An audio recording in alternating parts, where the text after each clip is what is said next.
Hey, what's up YouTube? This is the Steeler Gaming channel. You're here with Luke and I'll be bringing you a Disc Priest PvP spec for Season 11, as well as I'll show you what arena comps I'll be going for.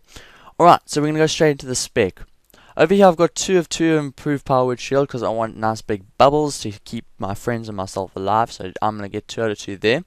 Twin Disciplines, I got 3 out of 3 because it increases your healing by 6%, so definitely get Twin Disciplines. Mental Agility, 3 out of 3, because it reduces the mana cost of my instant cost by 10%.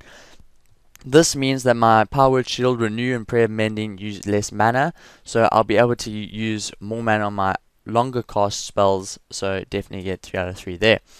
Evangelism and Archangel are more PvE kind of things than dungeons, so I wouldn't really get that. In the Sanctum, I got 3 out of 3 because it reduces my spell damage by 6%. Some people like to put 2 of the points into Veiled Shadows or Darkness, but I like to stay alive longer, so I'm definitely getting there. I don't really find I have mana issues, so I don't have to worry about Veiled Shadows. Soul Warding, I definitely get for 3v3, because when you have a smaller internal cooldown, you're able to get bubbles on more suppressed targets quicker, and you're able to bubble everyone up quite nicely, and then less pressure on yourself. 2v2, it's not really too important. You can put those points into Veiled Shadows. Then, in Renewed Hope, it gives you a bigger crit chance, which links in with Divine Aegis, which we'll see later. Then, Power Infusion, this gives you a 20% increased casting spell speed, as well as you use 20% less mana when using cast spells. So then that really means you use less mana and you get quicker heals, and that's for things like mana burns. Well, it uses any spell really that you use, it's going to use less mana actually, so you're going to get more mana burns off, you're going to cast the mana burns quicker, you're going to heal quicker, you're going to get the heals off quicker, and you're going to lose less mana, so there's no real debate about it, just get Power Infusion. Atonement is really, I wouldn't use that either, it goes in with Evangelism and things like that. Inner Focus is a free heal with a more increased crit chance, so definitely get a free heal, as well as you can't get silenced or interrupted for 5 seconds, but things like pulls from Death Knights or ice traps or big stuns will stop it. But if things like silences and kicks won't be able to interrupt it for 5 seconds, so it's a free heal and uses less mana. Rapture, when your shield is completely absorbed by damage, you're going to be able to get 7% of your total mana back. So if you have mana problems, then you definitely want to get Rapture, because it keeps your mana up quite nicely, I find. Borrowed Time, when you cast a shield on yourself, you're going to get 14% spell haste. That's a nice quick heal. It's like a bonus for when you shield yourself. Then you're going to see Reflective Shield. Wouldn't get that. It's more if you get damage with your shield on, they're going to get damaged by 22% of that. I don't find it's really useful. Strength of Soul, if you cast Flash Heal, Greater Heal, you have a chance to reduce the Weaken Soul debuff by 4 seconds, which means you can get another bubble on that person. In addition, when you cast Inner Focus, you become immune. So this over here links in with the Inner Focus I was talking about earlier. So you're definitely going to want to get 2 out of 2 for that if you want the 5% interrupt and dispel effects or the silences. So definitely those 2 are really good. Divine Aegis, when you crit yourself, you're going to get a small little bubble on yourself or whoever you get. So if you crit someone, you're going to get a bubble on them, and a small little bubble that can pretty much save them. Then you're going to go into Pain Suppression. Pain Suppression is when you cast it on the person for 8 seconds and 40% reduced damage. That's really useful if you aren't able to get to the person. Like say if you're ice blocked, you're able to cast that on the target if they're getting bursted down, and that could pretty much save your game.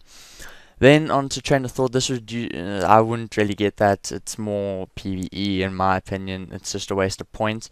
You have 50% chance when you heal with Greater Heal to reduce the cooldown Inner Focus. I don't use Greater Heal too much in Arena as it's too slow for me because I don't have Divine Fury.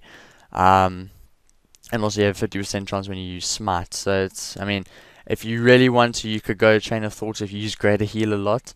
If I'm going to use Greater Heal, I'm going to use it when I've used a bubble on myself. Focused Will, I definitely use that, because then if I get damage greater than 10% of my total health, I gain Focus Will, reducing all damage taken by 10%, and that goes for 8 seconds and it stacks up to 2 times. So less damage on you means you stay alive longer, meaning you heal people more. Grace, this is when you heal people a lot and you get nice heals on them. You're going to stack Grace on them. When you stack Grace, you're going to increase the healing chance by 8%, and this stacks 3 times and lasts 15 seconds. As you can see up over here, that is Grace. So I increase all healing received by the priest by 24%. So if you have that on your DPSs or whatever, you're able to heal them a lot more. Right, Powered Barrier. This is definitely a useful spell. I normally tell my friends to all stack up around or inside the bubble, or pull the other guys inside the bubble so that I can heal them up. If someone's really under trouble, I'll pop pain suppression in the bubble, and that basically gives you a 65 damage reduced, like kind of awesomeness there, really. So it's a great way if you're really under pressure to use that. Sometimes I wouldn't recommend always doing that. Powered Barrier and pain suppression, not always to pop them at the same time, is that they are cooldowns and can be quite useful at other times in the game. But if you're really under pressure, that's what I would do. Improved Renew, I would say definitely get. It's not really a lifesaver, but it's definitely a very good helper. What I like to do is, if I'm under pressure, I'll pop a bubble and a renew on the target that I'm not really going to be healing a lot, and then start focusing on someone else, because the bubble will give them a bit of a heal as well as protect them while the renew does its work. Empowered Healing increases your healing by 15% when you use Flash Heal, Binding Heal, and Greater Heal. So always go there. Divine Fury, if you're really good at casting Greater Heal, I don't like to use it too much in arenas. Definitely go for there. Desperate Prayer, always a useful spell. When you're about to die, you just pop that, and then you can get a nice big heal over there. Then Inspiration. You basically reduce the damage taken by 10% on the target for 15 seconds after getting a crit chance on them. So let's say your partner or yourself is getting hit by a rogue or a warrior. You're going to reduce the physical damage taken by them by 10%. So if you can get Focus Will and Inspiration going, you're going to basically be protecting yourself by 20%, really. So it's a good way to keep yourself alive. Then you get Darkness and Veiled Shadows, and those are really if you want to put Soul Warding in there or some points in there. It's up to you really what happens with those. Some people like the quicker Shadow Fiend. I don't really mind. I'm not really too fussed about my mana consumption at the moment, so it doesn't really matter over there. Okay, so straight on to glyphs. Over here I've got Glyph of Flash Heal. What happens is when my target's below 25% of the health, my Flash Heal heals more. So, but I also see a lot of 2.2 Disc Priest going into Shadow Word Death. This is basically what happens is they focus like a mage. Apparently you can do it to hunters as well. I don't know as soon as they traps and stuff for instant cast, but apparently you can. You'd have to be pretty pro. You can basically, when that polymorph is going to go just about to cast, you quickly pop Shadow Word Death, and you can actually interrupt it and stop the actual polymorph on yourself. You'll basically poly for like a split second, and then you're out of it all of a sudden. So it's a really great way to get out of CC, and that can save you the game. It's saved me countless times. I don't know how it works with Hunter. If you guys know, please let me know. Then we go on to Penance. Reduces the cooldown of your penance by 2 seconds. So always good to have a quicker penance. It's a very useful heal. It's also quite a cheap heal. You're able to, if once you start casting, your partner's able to LOS you, and the actual heal will go through walls. So it's always good to go for more of those. Your shield here, your Glyph of Powered Shield, is able to heal the target for 20% of the absorption. So that is great. So you pop down yourself and it gives you a nice little heal. So always good, go for that. Master Spell. Quicker Master Spell, you're going to get off the other person's CC or dispel the enemy's buffs or whatever, as well as getting, let's say, all 5 of you. If you're playing 5v5 or 3v3, you can get rid of their CC if they ice blocked or whatever. Reduces the cooldown and duration for Fear Ward. Reduces the cooldown of it by 60 seconds. Some people don't like to go into that one. I do, because I find it very useful if I'm versing another Warlock or priest, and I'm able to get out of that CC a lot easier. So what I'd like to tend to do is run up to them as I completely dispel the fear ward, quickly pop mine, fear them first, and then get them in a mind control, which tends to work quite well, as well as the locks and stuff aren't able to fear me for quite a lot because of that. Then prayer bending. When your charge first hits, you get your prayer many heals for additional 60%. So your first one is going to be a big heal basically for your whoever it's on. And then your minor glyphs, you can really choose what you want. I don't know why I have glyph of fading there. It's just there, chilling. Maybe for fun, I don't know. But it's up to you really what you want over there.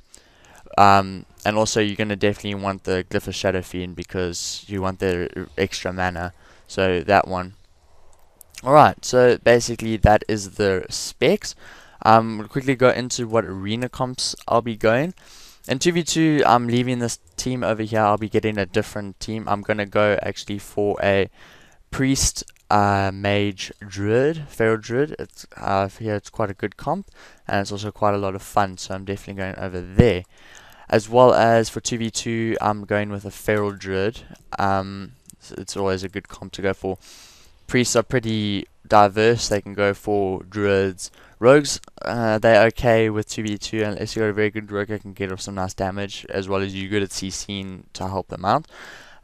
Then you can get a frost DK. I've seen a few priest warriors. But definitely what I know is you're gonna get druids and mages for priests. Then on to 5v5, that's whatever you really want, to be honest. What I'm going for 5v5 is priest, hunter, holy pally, druid, death knight. And if the druid's not online, we got a rogue for smoke bomb. Smoke bomb's always, I see a lot of teams going with smoke bomb, so good one to go for smoke bomb. And that's really it, guys. I hope you enjoyed this video. If you have any questions, please leave them in the comment section. And yeah, thanks for watching.